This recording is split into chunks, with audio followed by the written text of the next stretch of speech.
John Knox was born in Scotland in 1513. तो John Knox जो है स्कॉटलैंड देश में 1513 में पैदा हुआ, 1513 में, very close to the large city of Edinburgh. और एडिनबरा जो कि एक बड़ा शहर है उसके पास में उसका जन्म हुआ था। बोर्ड थोड़ा सीधा कर देता की तरफ भी। And so that means that John Calvin was about 4 years old when Knox was born. और इसका मतलब ये हुआ कि जॉन नॉक्स जब who was 4 year old?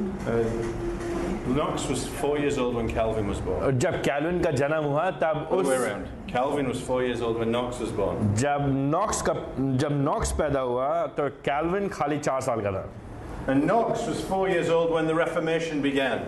और नॉक्स जो है 4 साल का था जब महान सुधार का काम आरंभ हुआ। And so God is preparing this next generation of men to take over from Martin Luther and others. तो आप ध्यान अब हम आपको बताया था ना कि परमेश्वर क्या कह रहा है, योजना बना रहा है कि मार्टिन लूथर के बाद कैसे जो अगली पीढ़ी आएगी वे लोग सुधार के काम को आगे बढ़ाएंगे। He was from a normal family, so we don't know much about his childhood. तो हम उसके बचपन के बारे में ज़्यादा नहीं जानते क्योंकि नॉक्स जो है एक साधारण परिवार से था। We know that he went to study in Glasgow.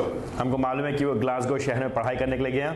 And then we find out about people before him that stood for the truth. और फिर हमको पता चलता है कि जॉन नॉक्स से पहले कुछ ऐसे लोग थे जो सत्य के लिए खड़े हुए।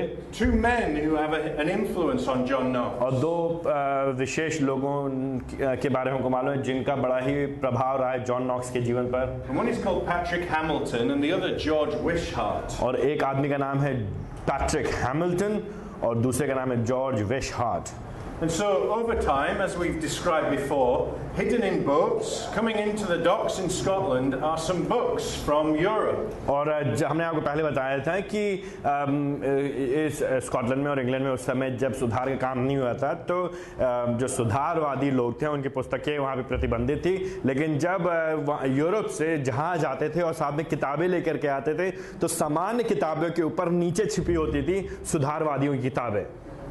If you are found with these books, you are in big trouble. और उस समय क्योंकि वे प्रतिबंधित थीं तो अगर सरकार को या किसी को पता चलता था कि आपके पास ये पुस्तकें तो आप बड़ी मुसीबत में पड़ सकते थे। And this man Patrick Hamilton was the first martyr, the first man to be put to death for his faith in Scotland. और जो पैट्रिक हैमिल्टन जिसने जॉन नॉक्स के ऊपर बहुत ही प्रभाव था उसके जीवन पे, पैट्रिक हैमिल्टन स्कॉटलैंड देश का पहला शहीद था विश्वास के लिए। And he had traveled to France and found some of these writings and brought them back.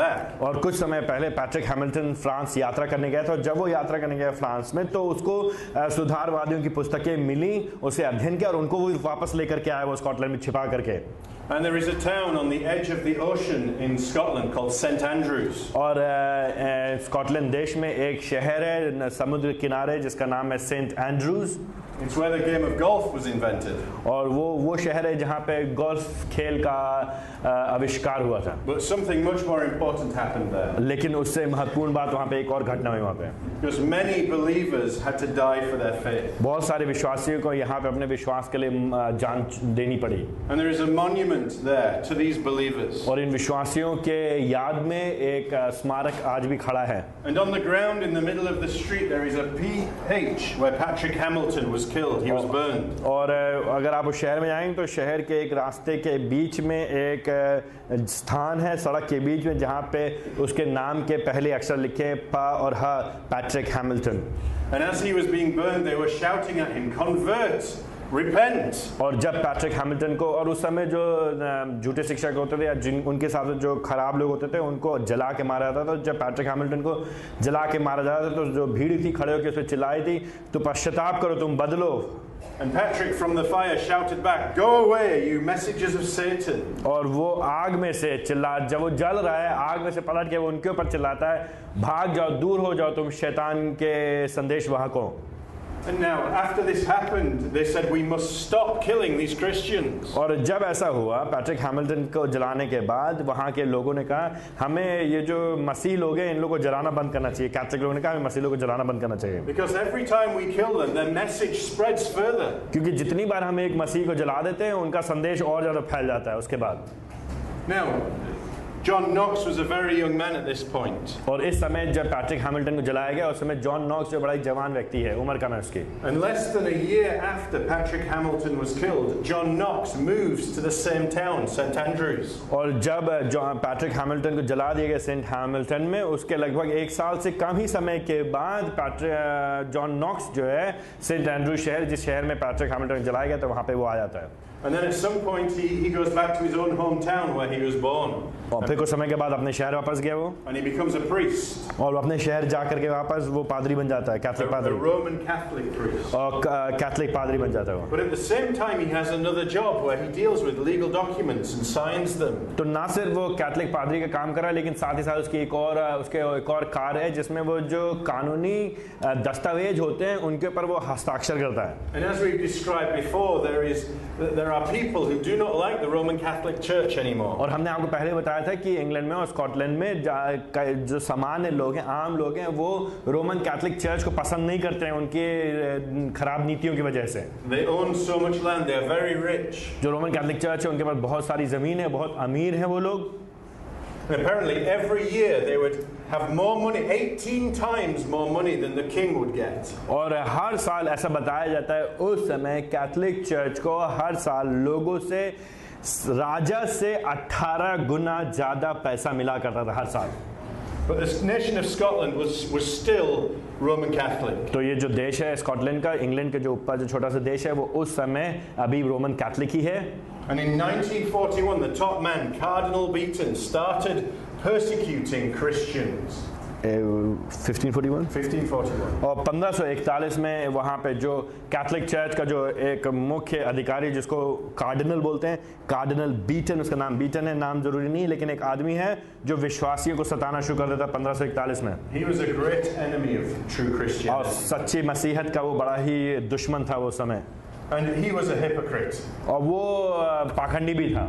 We know that he had 5 ladies and 10 children. और हमको मालूम, इतिहास हमको बताता है कि वो बड़ा पाखंडी था, उसके 5 औरतें थी उसके पास, और उसके पास 10 बच्चे थे इन औरतों से। Even though they weren't allowed to be married. और यद्यपि जो कैथलिक जो पादरी थे उन लोगों को शादी करना मना था, उनकी अनुमति नहीं थी। And he tried to find out who are these Protestant Christians. और ये जो है कार्डिनल बीटन ने अपने जीवन का ध्येय बना लिया था ये ढूंढने के लिए कि कौन लोग हैं जो प्रोटेस्टेंट मसीह हैं, विश्वासी हैं। And one of the ways he found that out was to see which people ate goose on a Friday, not fish. और वो एक तरीका उसने ये पता किया कि शुक्रवार के दिन, कैथलिक चर्च ने कहा था शुक्रवार के दिन तुम लोग केवल मछली खा सकते हो, मछली के अलावा किसी और चीज़ का मांस नहीं खा सकते हो। तो उसने पता किया कि शुक्रवार कैसे, कौन मसीह है, तो वो ये देखता था कौन आदमी है जो शुक्रवार के दिन मछली के अलावा कोई और मीट खा रहा है, एक चिड़िया का मुर्गी, बड़ी वाली मुर्गी का मीट जो खा रहा है। तो उस अगर शुक्रवार के दिन जो व्यक्ति मछली छोड़ करके बड़ी मुर्गी का मीट खाएगा, मतलब वो कैथलिक नहीं है, मतलब वो प्रोटेस्टेंट है। समझ नहीं समझिए। And many people died just because of that reason. और बहुत सारे लोग को अपनी जान से हाथ धोना पड़ा सिर्फ इसलिए कि उन्होंने मछली नहीं खाई। And other people they murdered. और Like a man called John Rogers. और दूसरे लोग, और एक आदमी था जिसका नाम जॉन रॉजर था, उन्होंने उसको हत्या कर दी। They threw him off the top of a building. और उन्होंने उसको एक बिल्डिंग से ऊपर से फेंक दिया। And they said he was trying to fly, it was his fault. और फिर उन्होंने कहा कि वो उड़ने की कोशिश कर रहा था, वो तो उसकी गलती है।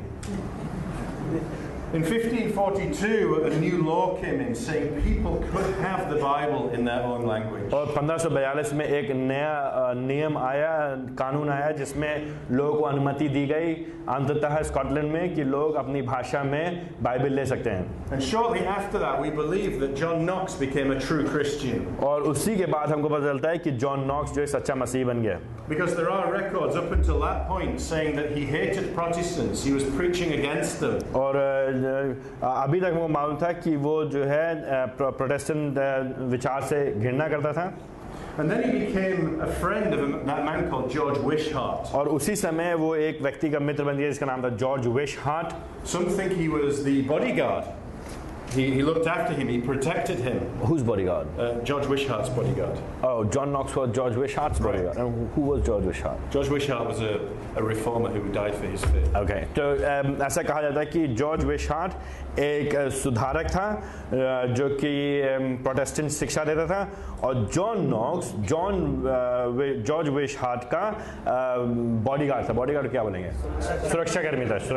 And this man George Wishart had travelled to Switzerland and met the reformers there and brought this truth back to Scotland. तो जॉर्ज विशार्ट ने कैसे सच्ची शिक्षा पाई थी? वो स्विट्जरलैंड यात्रा करने गया था, वहां जाकर के वो उसने सुधारकों से मिला था और वहां से वो शिक्षा वापस स्कॉटलैंड लेकर के आया था. And he was a huge influence on John Knox. और इसका जो है जॉन नॉक्स के जीवन पे बहुत बड़ा प्रभाव रहा. He said the Lord's Supper is wrong, worshipping Mary is wrong. उसने ये कहा था कि जिस तरह से कैथलिक लोग मांस की बात करते हैं, मांस मीट की नहीं मांस की बात करते हैं, वो गलत है. और उसने कहा था कि मरियम की आराधना करना गलत बात है. And he had arguments with the Queen Mother. और उसने जो महारानी थी, महारानी से भी उसने बहस किया था इन बातों को लेकर के.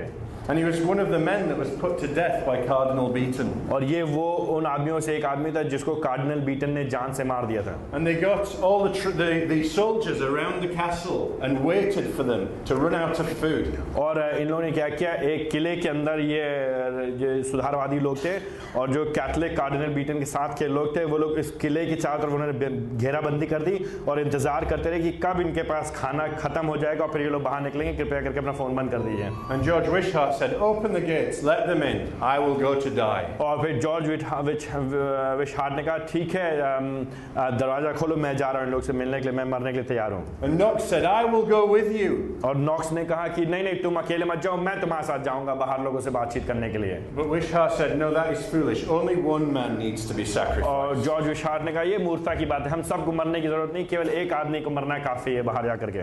And again he was killed in St Andrews, and there is a GW on the ground where he died. और फिर उसके बाद जॉर्ज विशार्ट को भी मार दिया गया और आज भी स्कॉटलैंड में जो शहर सेंट एंड्रूज है वहाँ पे सड़क के बीच में एक बड़ा सा गा और W लिखा हुआ है जहाँ उसके नाम का पहले अक्षर. And before he died, he said, I forgive you, when he was speaking to the man who was going to kill him. और जो व्यक्ति उसको जलाने जा रहा था, मारने जा रहा था, उससे जॉर्ज विशार्ट ने कहा कि मैं तुमको क्षमा करता हूँ. And John Knox then spent some time as a tutor. He looked after children.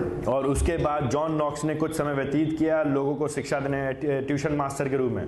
Because he left, as George Wishart had said, he didn't die. और who didn't die? Knox didn't die. Yes. क्योंकि George विशार्ट ने John Knox को बचाने के लिए किले से बाहर निकल गया. जॉर्ज विशार्ट तो मर गया लेकिन जॉन नॉक्स बच गया जॉर्ज विशार्ट की वजह से. अब जॉन नॉक्स पीछे रह गया, अब वो बच्चों को ट्यूशन पढ़ाने का काम करा था. But in 1547, a group of young men went and killed Cardinal Beaton. लेकिन 1547 में कार्डिनल बीटन जो आदमी सारे सुधारवादियों को पकड़ के मार रहा था, उसको कुछ लोगों ने मिलकर के जान से मार दिया. They supported Reformed truth. और वे वो लोग थे जो लोग सुधारवादी सत्य को आगे लाना चाहते थे. And they got together in St Andrews Castle overlooking the ocean. और वे लोग साथ में मिलकर गए सेंट एंड्रूज शहर के जो किला था वहाँ पे पहुंचे वो लोग. And John Knox comes to be their preacher. और इस जगह के जो प्रचारक थे वो जॉन नॉक्स थे. And this is where he starts preaching through the Bible. और यहाँ पर वो बाइबल का प्रचार करना शुरू कर दिया उसने. But the country is still Catholic and they had just killed the top man. और ये जो देश है, देश अभी भी कैथलिक है और इस देश में जॉन नॉक्स बाइबल में से होकर प्रचार कर रहा है और वहीं पे उन लोगों ने, वहाँ के लोगों ने कैथलिक चर्च के सबसे बड़े जो पादरी है कार्डिनल बीटन को उसकी हत्या कर दी थी. And many men from France came on boats to attack the castle. और फिर जिस किले में हो करके चर्च था जहाँ पे जॉन नॉक्स प्रचार कर रहा था, उस किले पे हमला करने के लिए फ्रांस से कई लोग, कैथलिक लोग नाव में बैठ करके आए हमला करने के लिए ताकि उस किले को तोड़ सके, हरा सकें. Many of them died. Many of them were made to work on the boats rowing. और उनमें से कई लोग मर गए और कई लोग को उन नाव पे जबरदस्ती काम करने का बोला गया नाव खेने के लिए. And John Knox spent 19 months underneath the boat rowing for the French. और फिर जब कैथलिक लोग आए, उन्होंने हमला किया, हमला करने में कई लोग उन्होंने मार दिया, मारने के बाद कई लोग को जबरदस्ती कब्जा करके वहां से ले गए और जबरदस्ती नाव के तल में बैठा करके उनसे नाव खेवाया करते थे। और जॉन नॉक्स उनमें से एक था जिसने 19 महीने व्यतीत किए नाव की तह में बैठ करके नाव खेने के लिए कैथलिक फ्रेंच लोगों के लिए। But eventually he got off the boat. He was very ill and sick. और फिर बाद में ऐसा हुआ कि जॉन नॉक्स बहुत बीमार हो गया, उसके अंदर ताकत नहीं रही खेने के लिए, तो उसको नाव से भगा दिया गया। You remember the young king Edward VI in England? We think he got him off the boat. और याद है आपको, हमने बात किया था 9 साल का जो जवान राजा था एडवर्ड 6, हमको ऐसा इतिहास बताती है शायद कि एडवर्ड 6 ने मदद किया था जॉन नॉक्स को नाव से बाहर निकलने के लिए। And he came back to Scotland determined to tell people the truth. और अब फ्रांस से बचने के बाद 19 महीने नाव के तह में खेने के बाद बीमारी में से होकर जब वो बाहर निकला, अब उसके अंदर एक नई इच्छा शक्ति थी कि वो लोगों को स्कॉटलैंड में सत्य बताएगा सुसमाचार का। But people still wanted to kill him, so he had to move to England. और लेकिन फिर भी स्कॉटलैंड में कुछ ऐसे कैथलिक लोग थे जो अभी भी उसको जान से मार देना चाहते थे, इसलिए उसको वहां से भाग करके इंग्लैंड वापस आना पड़ा। And that's where he met his future wife Marjorie. और वहीं पे वो अपनी पत्नी से मिला जिसका नाम मार्जरी था। And he grew in prominence. The King Edward liked him and wanted to hear him preach. और जॉन नॉक्स जो कि स्कॉटलैंड में से भाग करके पहले पकड़ के उसको लोग फ्रांस ले गए थे, फ्रांस से वो स्कॉटलैंड गया, स्कॉटलैंड से भाग करके वो इंग्लैंड आया, इंग्लैंड में उसकी शादी हो गई और स्कॉटलैंड और इंग्लैंड में रह करके वो प्रचार करने लगा। जो राजा था वहाँ का इंग्लैंड का, उसको जॉन नॉक्स का प्रचार बहुत पसंद था।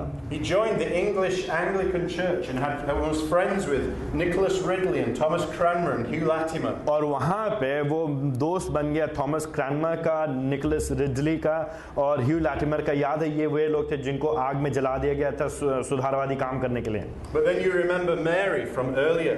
लेकिन आपको याद है हमने पहले बताया था जो मैरी रानी थी, जो कि जिसको खूनी रानी कहा जाता है। After Edward had died. और वो एडवर्ड 6 के मरने के तुरंत बाद वो मैरी जो कैथलिक रानी थी वो रानी बन गई। And this is where John Knox has to flee again away from England now.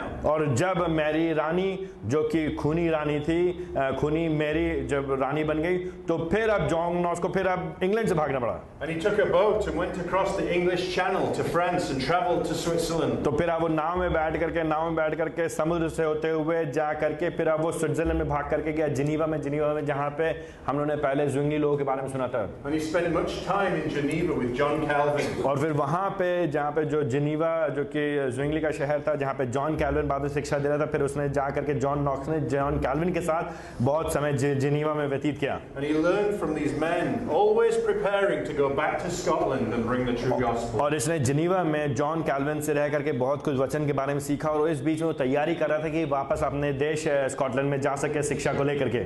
And this is where he begins discussing Romans chapter 13 with John Calvin and others. और यहाँ पर वो जॉन कैल्विन के साथ रह करके रोमी उसके 13 अध्याय का अध्ययन करने लगा और उनसे वार्तालाप करने लगा, बातचीत करने लगा।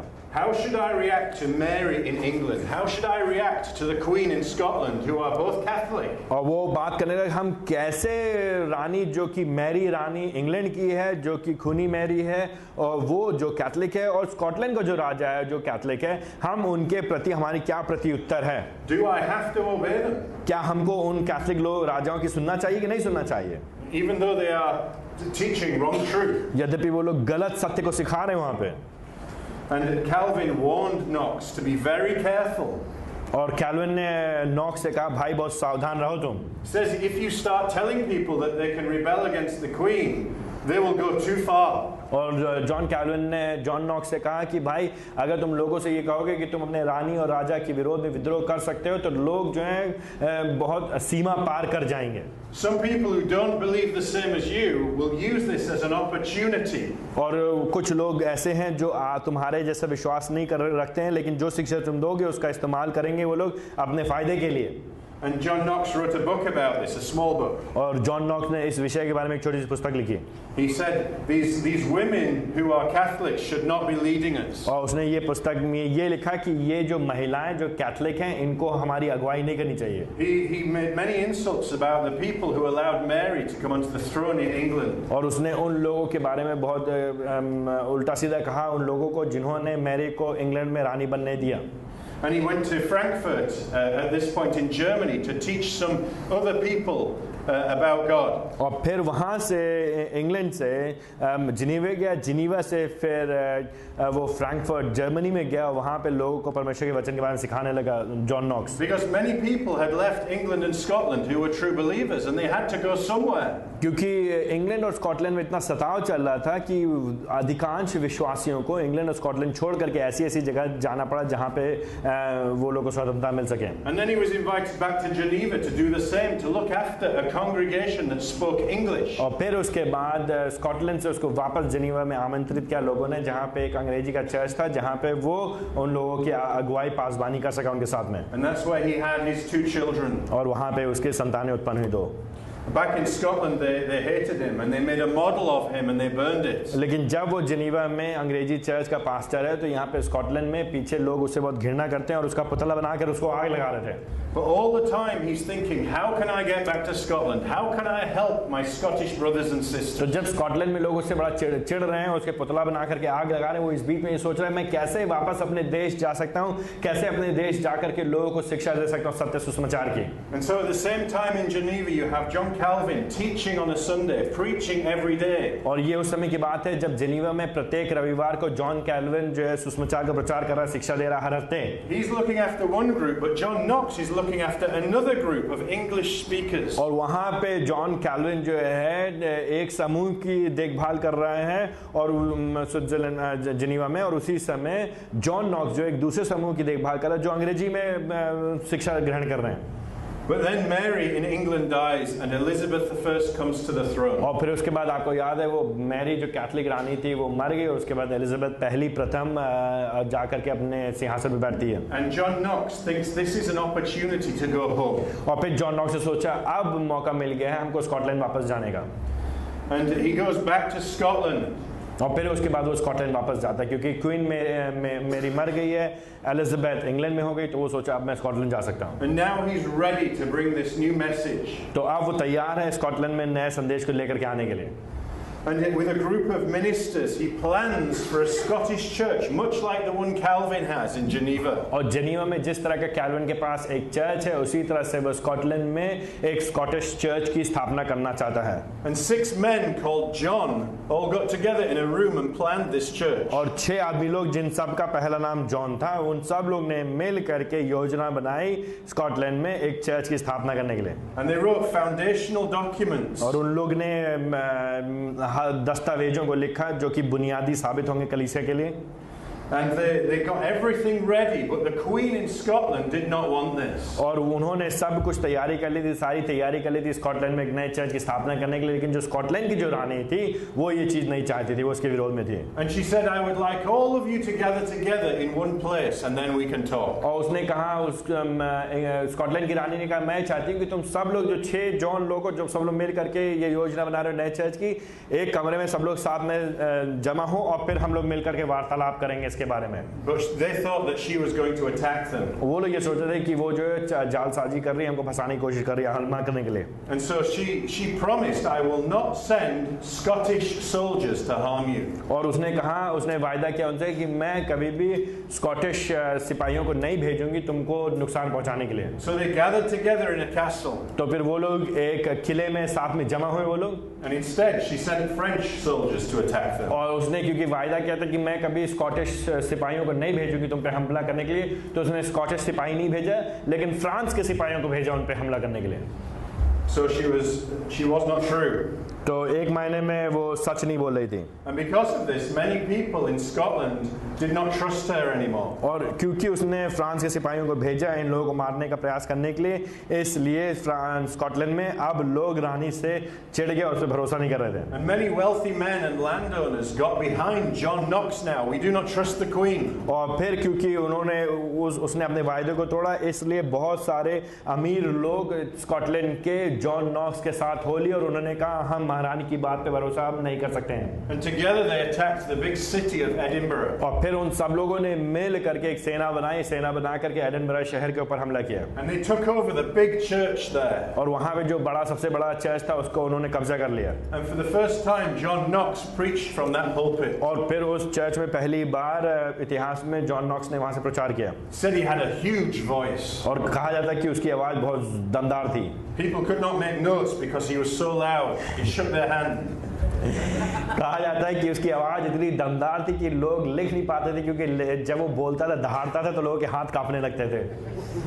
So the Queen was bringing people from France to fight against John Knox. और तो वहाँ की जो महारानी थी, स्कॉटलैंड की महारानी थी, वो फ्रांस से सिपाहियों को ला करके इन लोग से लड़ने का प्रयास कर रही थी। But John Knox was speaking to the English and they came to help him. और जॉन नॉक्स ने इंग्लैंड के विश्वासियों से बात किया और वो लोग आए इन लोग की मदद करने नीचे से। But the Queen died and everything calmed down. और फिर उसी समय प्रभु की दया से महारानी मर गई और सब कुछ ठीक हो गया। And so the power of the Pope went down in Scotland because of the death of the Queen. और क्योंकि स्कॉटलैंड में उसी समय महारानी मर गई और उस समय जो पोप का जो ताकत थी वो स्कॉटलैंड से चली गई। And they started to put in place all their plans for this Presbyterian church. और फिर ये लोग अपनी योजना बनाने लगे, जॉन नॉक्स साथ में मिलकर अपने दोस्तों के साथ मिलकर योजना बनाने लगे कैसे वो नई कलीसिया की वहाँ पे प्रेस्बिटेरियन चर्च की स्थापना कर सकें। And a new queen came to the throne called Mary, Queen of Scots. और फिर उसके बाद एक नई रानी आई, उसका भी नाम मैरी थे। बहुत सारे मैरी हैं यहाँ पे। एक और मैरी आई, वो थी Mary Queen of Scots, Scots लोगों की महारानी। And she was very young. और वो बहुत जवान थी। And she was upset by what John Knox was saying because she was a Catholic. तो अभी तक की जो भी जॉन नॉक्स कह रहा था उस बात से क्वीन मैरी, जो दूसरी वाली क्वीन मैरी, बहुत नाराज थी, क्योंकि जो बातें जॉन नॉक्स कह रहा था वो कैथलिक चर्च के विरोध में थी और वो भी कैथलिक थी। And these new rules said the Roman Catholics are not allowed to celebrate Mass. और and who had said this new rule? All the people supporting Knox. Okay, तो जॉन नॉक्स और उसके साथ के लोगों ने, क्योंकि एडिनबरा शहर पे कब्जा कर लिया था, और उन्होंने एक नया नियम डाल दिया था कि अब कैथोलिक लोग अपना मांस नहीं कर सकते हैं। मांस मीट नहीं, लेकिन अपने हिसाब का प्रभु भोज वो लोग अब नहीं कर सकते। एक नया नियम रख दिया था और ये बात महारानी को पसंद नहीं थी, नई वाली मेरी महारानी। But the Queen did not listen. और फिर रानी ने सुना नहीं इस बात को। She got soldiers all around her and celebrated this. और उसने क्या किया, सैनिकों को जमा करके इस नियम के विरोध में खुलेआम फिर से मांस खाया। मीट नहीं, लेकिन प्रभु भोज कैथलिक लोग के हिसाब वाला। And John Knox in the pulpit the next Sunday condemned the new queen. तो महारानी ने कहा हम तुम्हारी नहीं सुनेंगे, हम अपनी मर्जी से कैथलिक मांस खाएंगे सबके सामने। और उसने खाया।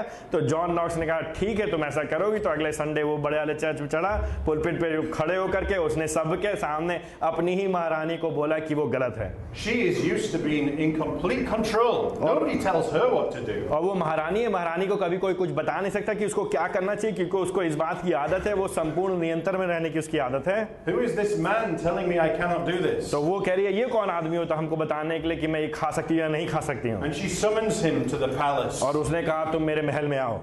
And they talk together. और उन्होंने फिर बातचीत की आपस में। Now you must understand that Edinburgh is not very big. और आपको समझना चाहिए जो एडिनबरा शहर कोई बहुत बड़ा शहर नहीं है। There is a castle on top of the hill on a big rock. और एक बड़े से पत्थर के ऊपर, चट्टान के ऊपर यहाँ पे ये किला है।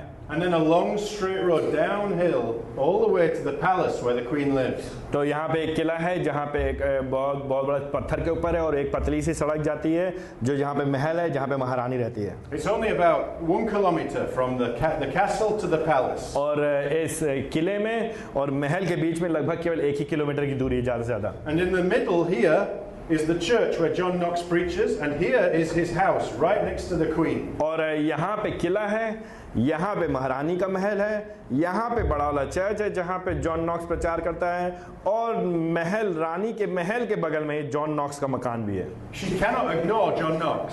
तो अब महारानी जो है चाह कर भी जॉन नॉक्स को अनदेखा नहीं कर सकती, क्योंकि बगल में पास में रहता है और वहीं से खड़े होकर प्रचार भी करता है। And he is a man that will not back down. और जॉन नॉक्स एक ऐसा आदमी है जो झुकने वाला आदमी नहीं, वो झुकेगा नहीं किसी भी हाल में।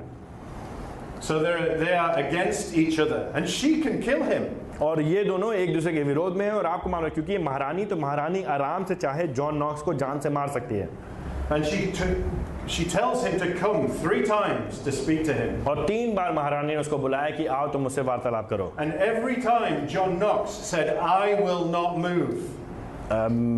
आफ्टर मीटिंग है After meeting her, he told her, I will not move, I will not allow you to do this. तो जितनी बार तो 3 बार महारानी ने बुलाया, तीनों बार जॉन नॉक्स गया महारानी के पास और तीनों बार उसने महारानी से कहा महारानी मैं अपनी बात से हिलूंगा नहीं, जो मैं कह रहा हूँ सही है, तुमको मांस नहीं खाना चाहिए, मीट नहीं लेकिन Catholic Prabhu Bhoj. He did not worry at all when he offended if it was because of God's truth. और वो इस बात की बिल्कुल चिंता नहीं करता था कि लोग उसकी बातों का बुरा मानेंगे कि नहीं मानेंगे, अगर वो परमेश्वर के सत्य को बता रहा, अगर वो परमेश्वर के सत्य को बता रहा है और लोग बुरा माने तो कोई बात नहीं, मानने दो बुरा. Now then, John Knox's first wife had died by now. तब तक कि जॉन नॉक्स की पहली पत्नी की मृत्यु हो चुकी है And John Knox marries another lady. और फिर जॉन नॉक्स की दूसरी शादी हुई. This is not usually a problem, but she was related to the queen. लेकिन कोई बड़ी बात नहीं कि उसने दूसरी शादी कर ली, लेकिन दिक्कत यहाँ पे ये है कि जो जॉन नॉक्स की अब जो दूसरी नई शादी हुई है, जो उसकी पत्नी है, वो जो है महारानी की दूर की रिश्तेदार है. And he had not asked the queen if he could do this.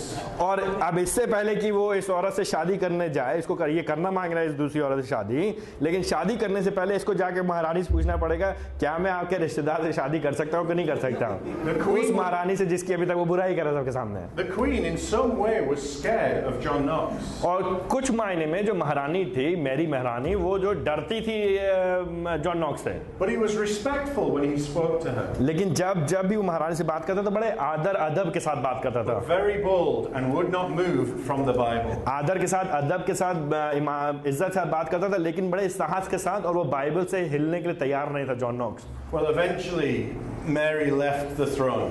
और फिर बाद में आखिरकार मैरी ने अपना सिंहासन त्याग दिया. She was accused of being involved somehow in the murder of her first husband. और ऐसा प्रतीत होता है कि मैरी को बाद में पता चला, लोगों को पता चला कि उसने अपने पहले पति की हत्या करी थी उसने. And she escaped from Scotland. तो इसलिए वो डर के मारे स्कॉटलैंड छोड़ के भाग गई. And then now Knox is becoming an old man and we believe he had a stroke. और अब जो है जॉन नॉक्स जो है एक बुजुर्ग आदमी होता जा रहा है, अब उसको भी स्ट्रोक हार्ट अटैक, पक्षाघात, कुछ दिल की बीमारी पड़ी, दिल का दौरा लगा. So now he becomes very weak. He has to be lifted up to the pulpit. तो आप काफी कमजोर हो गए हैं और उसको जब प्रचार करना होता है तो लोगों को पकड़ के उसको लाना पड़ता है प्रचार करने के लिए. He's been through a long life of battle for the truth. और सत्य के लिए उसने संपूर्ण जीवन अलग अलग जगह अलग अलग तरह से लड़ाई की है. And he got very ill, ready to die. तो अब वो मरने के तैयार है, काफी बुजुर्ग हो गया है. Just a few weeks before he died, he was involved in putting the new minister into his pulpit. और वो मरने से पहले कुछ ही हफ्ते पहले उसने अपने जहाँ से वो प्रचार करता था अपने पुलपिट पे उसने एक नए प्रचारक को स्थापित किया. His favorite passage was John chapter 17. और उसका सबसे प्रिय स्थल था यूहन्ना से 17 अध्याय. He said, "This is my anchor. This is my foundation." और वो कहता था यूहन्ना से 17 अध्याय मेरा बुनियाद है, मेरी नींव है. It's the prayer of Jesus. और वहाँ पे यूहन्ना से 17 अध्याय में यीशु मसीह के महायाजक की प्रार्थना है. As they were laying him in the grave, they said this. और जब उसकी मृत्यु हो गई, मृत्यु होने के बाद उसको जब कब्र में डाला जाता तो लोग उसके बारे में ऐसा कहते हैं. This is a man that was often threatened by people. वो एक ऐसा व्यक्ति था जिसको बार-बार धमकियां मिली लोगों से मारने के लिए. But he has ended his days with honor. लेकिन इसने अपने जीवन को खत्म किया है आदर सम्मान के साथ. He lived a life and never feared the face of man. और वो उसने अपने संपूर्ण जीवन जिया बिना मनुष्यों के भय के. It's interesting that Queen Mary once said this. और उसके बारे में बड़ी रोचक बात यह है कि एक बार क्वीन मैरी, महारानी मैरी ने ये कहा. She said, "I fear the prayers of John Knox more than all the armies of Europe." और क्वीन मैरी ने ये कहा कि मैं जॉन नॉक्स की प्रार्थनाओं से ज्यादा डरती हूँ बजाय के यूरोप की सारी सेनाओं से. After his time on the boats, he was a very weak man. और rowing all the time. क्योंकि लगभग 19 महीने उसने नाव की तह में नाव खेने का काम किया था, इसकी वजह से वो बहुत शारीरिक तौर से कमजोर हो गया था। But he was not spiritually weak. He was a bold preacher. यद्यपि वो शारीरिक रीति से बहुत कमजोर रहा अपने जीवन में, लेकिन वो आत्मिक तौर से कमजोर नहीं था, वो बहुत ही साहसी प्रचारक था। And his preaching and the organization meant that the church was stable and strong in Scotland. और उसकी प्रचार की वजह से और उसके ऑर्गेनाइजेशन की वजह से, संरचना करने की वजह से स्कॉटलैंड में चर्च, कलीसिया और प्रचार का काम बड़ा ही मजबूती से हुआ। And God's cause triumphed across Scotland. और फिर स्कॉटलैंड में परमेश्वर की जो योजना थी वो विजयी हुई। He was willing to have violence to progress the truth. और वो सत्य को आगे बढ़ाने के लिए जोर का इस्तेमाल करने के लिए तैयार था, especially if the Queen or the authorities disagreed with God's word. और विशेष तौर से अगर महारानी और या फिर जो भी अधिकार में हैं स्वामी लोग, वो परमेश्वर के वचन से असहमत होंगे। He said, I must follow God. उसने ये कहा कि मैं परमेश्वर के पीछे चलूंगा चाहे जो हो जाए। Some loved him, some hated him. कुछ लोग उससे प्रेम करते थे, कुछ लोग उससे घृणा करते थे। But he established the Presbyterian Church, which has now spread all over the world. और लेकिन उसने प्रेस्बिटेरियन कलीसिया की स्थापना की और आज वो संपूर्ण दुनिया में फैले हैं वो लोग। There are many millions worldwide. और संपूर्ण दुनिया में लाखों करोड़ों लोग हैं वो लोग। And he said it is very important for the church to do simply what the Bible says. और उसने कहा कि कलीसिया को वही करना जरूरी है साधारण तौर पे जो परमेश्वर के वचन में लिखा है। But these people really didn't fear John Knox. They feared the ideas. They feared the truth of Scripture. और जो लोग उसके दुश्मन थे वो लोग जॉन नॉक्स से इतना नहीं डरते थे, लेकिन वो डरते थे जॉन नॉक्स जो सत्य का प्रचार कर रहा था, जो बातें वो सिखा रहा था, उसकी शिक्षा से वो लोग डरते थे। And God was with him because other people would have just been killed. क्योंकि परमेश्वर जो जॉन नॉक्स के साथ था, उसके बदले बजाय दूसरे लोग थे वो तो कभी भी मारे जा सकते थे। Especially if you speak to a queen like that who can take your life in a moment. और विशेष तौर से अगर तुम किसी महारानी से इस तरह से बात करोगे, तुम्हारे जीवन को बड़े आराम से वो जान को ले सकती है। अगर जॉन नॉक्स के बदले कोई और आदमी होता शायद उसकी मृत्यु हो जाती। And so we can see that God gives men the right gifts for their circumstances. लेकिन हम देखते हैं परमेश्वर अपनी योजना में होकर के लोगों को सही वरदान देता है सही समय के मुताबिक, सही समय कार्य के लिए। Apparently his prayer every day was this. ऐसा बताया जाता है कि उसकी प्रार्थना प्रतिदिन की ये हुआ करती थी, Give me Scotland or I die. वो ये कहता था, प्रभु जी मुझको स्कॉटलैंड दे दीजिए नहीं तो मैं मर जाऊंगा। He was willing to die for his faith and for the truth. और वो बार बार ये कहता था, प्रभु जी मुझे स्कॉटलैंड दे दीजिए नहीं तो मैं मर जाऊंगा। वो स्कॉटलैंड के लिए मरने के लिए तैयार था अपने विश्वास के खातिर। And you remember that wall in Geneva, the monument with the statue. और मैंने आपको बताया था कि जिनीवा शहर स्विट्जरलैंड में जो शहर है जहाँ पे एक स्मारक है जिसमें अलग अलग सुधारवादियों की मूर्तियां बनी हुई, याद है आपको? मैंने बताया था उसके बारे में। John Knox has a huge statue. और जॉन नॉक्स की भी एक बहुत बड़ी मूर्ति है वहाँ पे। And at his feet is the Lion of Scotland. और उसके पैर जो मूर्ति और बनी उसके पैरों के नीचे वहाँ पे एक शेर की मूर्ति बनी है जो कि स्कॉटलैंड का शेर है। He is fearless. और वो डरता नहीं है। And then by his head are the words, "One man with God is always a majority." और जो जॉन नॉक्स की मूर्ति बनी है, जॉन नॉक्स की मूर्ति के नीचे एक शेर बना हुआ है और वो शेर ये दर्शाता है कि वो साहसी है, भय रहित है, और साथ ही साथ ऊपर एक लाइन वहाँ पे ये लिखी हुई है कि एक आदमी परमेश्वर के साथ हमेशा बहुमत में होता है। एक अकेला व्यक्ति परमेश्वर के साथ हमेशा बहुमत में होता है। ठीक है, समझ नहीं समझ रहे? अकेला व्यक्ति परमेश्वर के साथ हमेशा बहुमत में होता है। And so we see in the story of the Scottish Reformation और हम देखते हैं कि स्कॉटलैंड के जो सुधारवाद कहानी में that some of the men, they were killed for their faith. और कई लोग थे, कई पुरुष लोग थे जो लोग अपने विश्वास के कारण जान से मारे भी गए। John Knox was not. लेकिन जॉन नॉक्स को नहीं मारा गया। And so that is up to God. तो ये परमेश्वर के ऊपर है। Our job is to be faithful to Scripture. लेकिन हमारा जिम्मेदारी है कि हम परमेश्वर के वचन के प्रति जिम्मेदार बने रहें। And if we have to die for that truth, that is fine. और अगर हमको विश्वास के लिए मरना पड़े तो कोई बात नहीं, है प्रभु की इच्छा। If God gives us a long life to spread His truth, that is fine too. अगर परमेश्वर हमको लंबा जीवन दे उसके सुसमाचार को फैलाने के लिए तो वो भी ठीक है, जो उसकी इच्छा वो पूरी हो। we must be faithful and stand for the truth of the और Bible. लेकिन हमको विश्वास योग्य होना है और सत्य के लिए खड़े होना है, परमेश्वर के वचन के लिए, और जगह भी रहना है। Amen. बहुत बहुत धन्यवाद।